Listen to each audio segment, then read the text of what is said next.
What's up, y'all? You kicking it with the Junkyard Dog or junkyarddogs.com. My name is Tony, for those of you who don't know, so check it out. As you guys may have already gathered, the vert is totally dismantled and the notch is together. So I'm waiting on a few suspension parts to make sure that this car is safe. I got a hold of a ball joint tool or whatever. So check this out. See, there it is. And I might just go ahead and pull the ball joints from this, set up here and then just stick them on.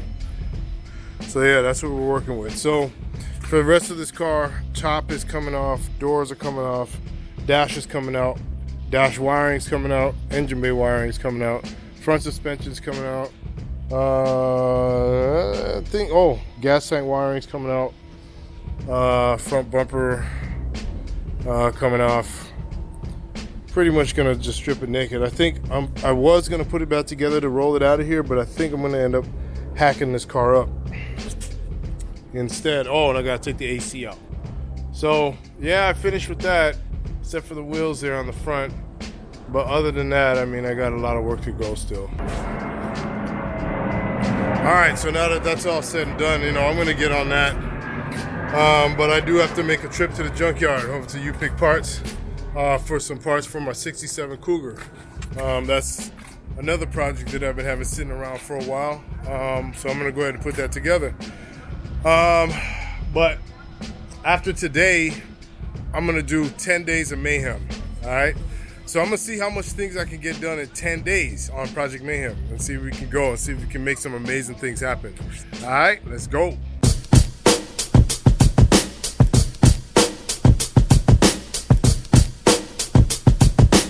All right, so it's a windy and overcast day over at You Pick Parts here. And what's up, Cholo? Anyway, huh? Oh, this guy, what is this? Oh, this durag. Where you find this? In a car? Yeah, it's brand new. Just open it? Yeah. Hey, I'm gonna get me some waves. Just open it. Oh yeah? Yeah. This is Let me check it out.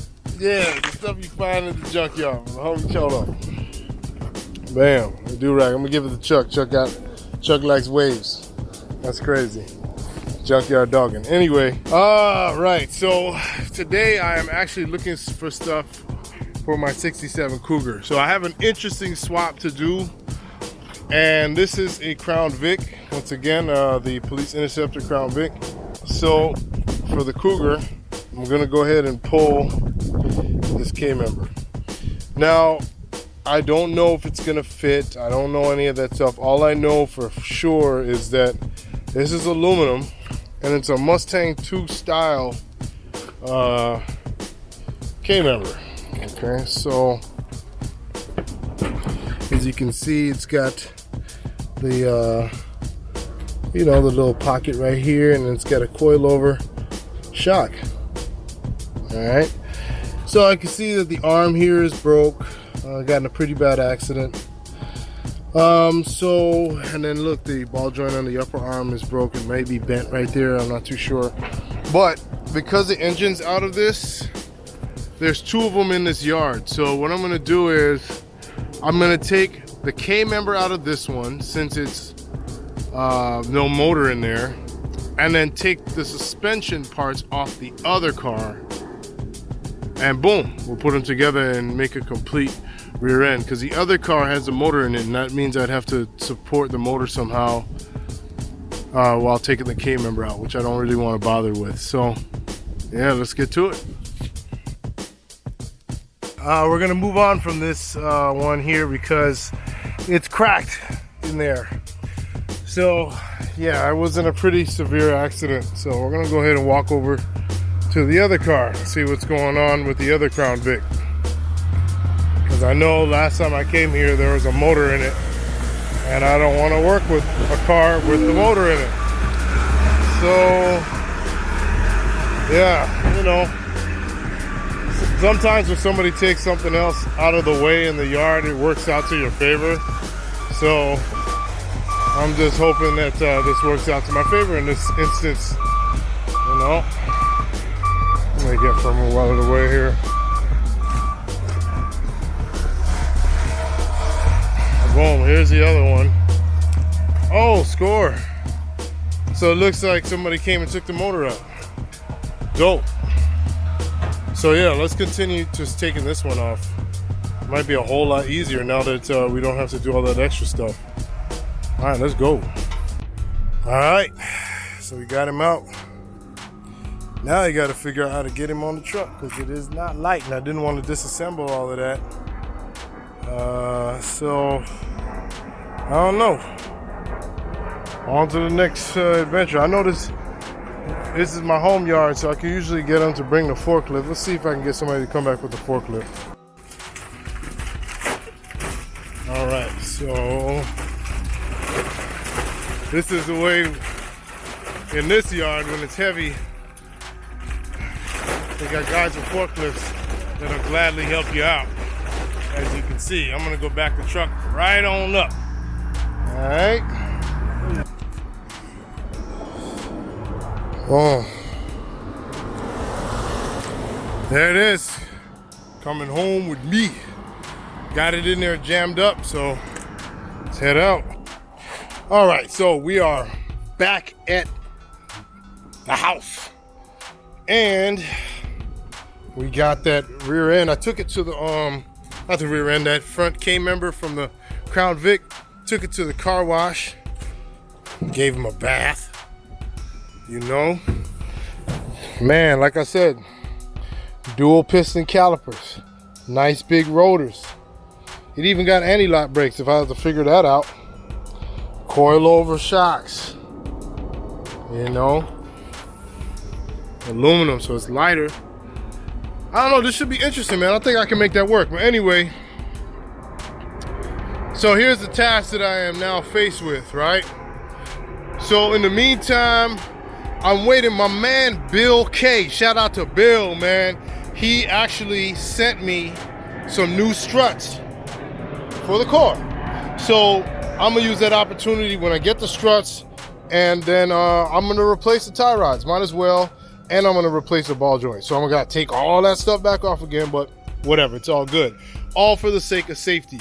I mean, just trying to do something for a YouTube video is not worth the safety, all right? I'm not gonna risk that. So I'm gonna go ahead and change it because I'd like to drive this car around a little bit. Also, I noticed the key, the ignition key broke. I mean, this mug is broke. Look at it, it's broken. I don't know what happened, who cares? All the keys on this car need to be changed anyway. So look at this. That's all jacked up, needs the, somebody dug in there at 1.2, see? Just like the trunk, something funky with all the keys in here. But what I did notice with this car is that the power windows don't work, the power locks don't work, the trunk pop doesn't work. So something's going on with the power inside of the car. The lights come on the dash and everything, but everything else is pretty much dead.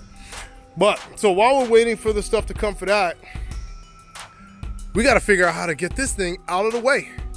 Okay, so I figured we can start with taking the wiring harness. Well, I took most of the wiring harness loose already, and then I'll put it to the side and label it so I know what it is.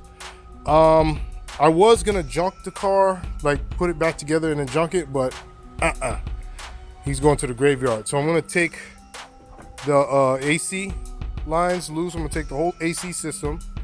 Contemplating putting it in this car. It actually would make it a lot more dope, in my opinion, but that would require me changing the air box behind the dash. So I'd still have to take the dash out of that. Go figure. That actually might be a good idea to help me figure out what's going on with the power inside the car. So I figured, you know, I'm gonna go ahead and strip everything out of here. So I got that big giant tack, which I'm kind of irritated about because he put a hole in the dash, man. Stupid. I hate when people do stuff like that, man. Put a hole in the damn dash for this goofy tack. They serve their purpose though. Don't get it twisted. Like if you're a real genuine like race car dude, this is pretty cool. But I don't see the sense in having it where it is versus right there on the dash. It makes no sense. This is for a car, to me, with a high revving motor that goes past the 7,000 mark, which is super rare with a small block Ford. So yeah, I don't know what that was all about, but we'll figure it out. Anyway, let's go ahead and take the center console out, and then we'll pull the dash, yank the wires out, the computer and everything, and get this interior stripped. Then we can yank the doors off, these back panels, and then start working on this top, because this top is actually kind of nice. And I think I'm gonna use it on my other vert, because the top broke on my vert, so it is what it is. All right, let's go. So we removed the dash to this sea of wires and vacuum lines. So right now I'm just taking out the HVAC box, which would be this. This car had AC, so it would be nice if the 87 had AC, which it did not come with originally.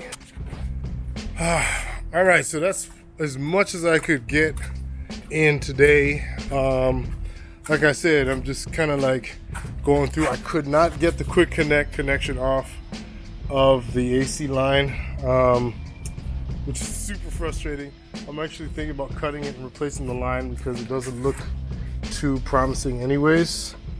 Yeah, but I don't know. I'll think about it. See how I feel about it. You know what I mean? But yeah, we got the interior out, like I said, and I'm gonna go ahead and just kind of round up the wires in a way that I will have dash harness, engine bay harness, headlight harness. I'm gonna go towards the back. I'm gonna pull the entire wiring harness out this car. You know, door harnesses, all of that. Okay, and then yeah, we'll go from there. So that's it, guys. Until next time, keep on Junkyard Dogging. And for those of you who don't know, hit up junkyarddogs.com. I ship nationwide. All right, nationwide, even cylinder heads. All right, Junkyard Dogging. We out here. Peace.